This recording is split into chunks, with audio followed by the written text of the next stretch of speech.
Tanging ang negosyanteng si Charlie Atong Ang na lang ang hinahanap sa 18 pinaaresto ng korte kaugnay ng kaso ng mga nawawalang sabongero. Walang record ang Bureau of Immigration na lumabas ng bansa si Ang. Pero wala siya sa mga bahay at ari-ariang pinuntahan ng mga pulis para isilbi ang warrant of arrest. May report si John Consulta. 10 minutes. Kung ayaw nila tayong pagbuksan, i-implement natin yung warrant of arrest. Pati sila aarestuin namin. Kasama ilang tauhan ng CIDG at barangay, pinasok ang bahay ng negosyanteng si Charlie Atong Ang sa Pasig City para isilbi ang warrant of arrest kaugnay ng kaso ng missing sabongeros. Nang walang nagbukas, kumuha na ng hagdan para silipin ang nasa loob hanggang sa lumabas na ang isang abogado. Meron naman tayong body-worn camera, meron pa tayong alternative recording devices. I will assure you, nothing will happen. I just want to make sure na everything is in order. Nang malibot ang bahay, hindi nakita si Ang. Wala rin napansing pwede niyang nabasan o pagtaguan. Sinuyod din ang umunoy farm ni Ang sa Lipa, Batangas. So meron kaming warrant of arrest dito ng issue ng Branch 26 ng Santa Cruz, Laguna para sa kay Charlie Chu Hai Ang alias Atong Ang.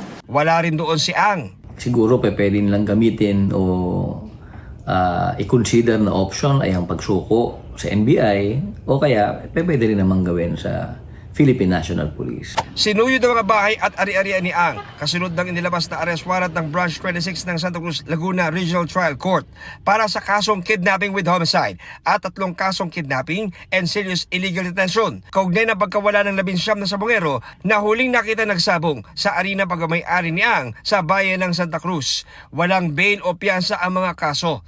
May arrest warrant din laban sa 17 iba pang akusado sa kasong kidnapping with homicide. 5 naman ang kapwa-akusado ni Ang sa 3 magkakahiwalay na kasong kidnapping and serious illegal detention. 10 sa mga pinaaresto ng korte ay mga opisyal ng PNP. 9 sa kanila ay dati nang hawak ng PNP at ngayon ay itinon over sa CIDG. Naaresto naman na ang 8 sibilyang co-accused ng mga security personnel at empleyado sa sabungan ni Ang. Sa ngayon, si Ang na lang ang hinahanap ng mga otoridad.